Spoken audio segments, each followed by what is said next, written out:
একটা অদ্ভুত মিল খেয়াল করেছো? কোনটার কথা বলছো?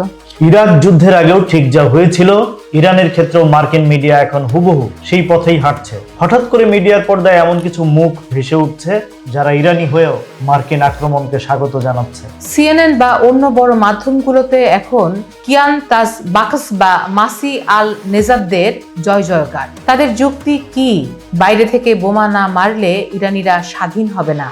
ভাবুন একবার, নিজের দেশের ওপর যুদ্ধের ডাক দেয়াটা এখন মার্কিন সাংবাদিকতায় হিরোইজম হিসেবে দেখানো হচ্ছে।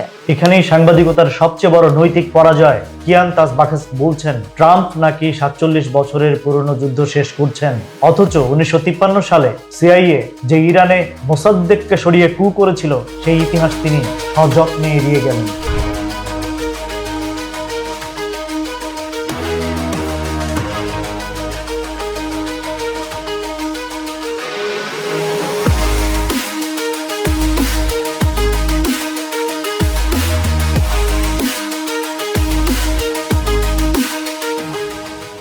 অন্যায়ের কাছে নত না হওয়ার নামই তো মানুষের মর্যাদা। কিন্তু এই অভিজাত প্রবাসীরা যুদ্ধের যে ছবি আঁকছেন তাতে সাধারণ ইরানিদের হাহাকার নেই।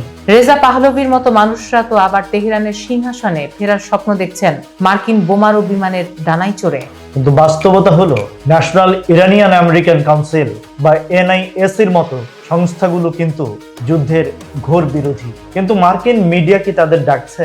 না, কারণ তারা শান্তির কথা বলে, আর শান্তির কথা বললে তো নিউজ হয় না, রেটিং আসে না। যুদ্ধের খরচ বহন করে সাধারণ মানুষ, আর লাভ করে সামরিক অস্ত্র ব্যবসায়ীরা। মার্কিন দর্শকরা কি আদৌ বুঝতে পারছেন যে তাদের সামনে একটা ছোট সংখ্যালঘু গোষ্ঠীর বয়ানকে পুরো ইরানের ইচ্ছা বলে চালিয়ে দেওয়া হচ্ছে? ইরাক যুদ্ধের সেই ভুল থেকে কি বিশ্ব কিছুই শেখেনি? সত্য যখন একতরফা হয়ে যায় তখন সাংবাদিকতা হয়ে ওঠে যুদ্ধের প্রোপাগান্ডা। প্রশ্ন হলো, মিডিয়া কি মানুষের বিবেক জাগাবে নাকি অস্ত্রের গর্জনে তাল মেলাবে?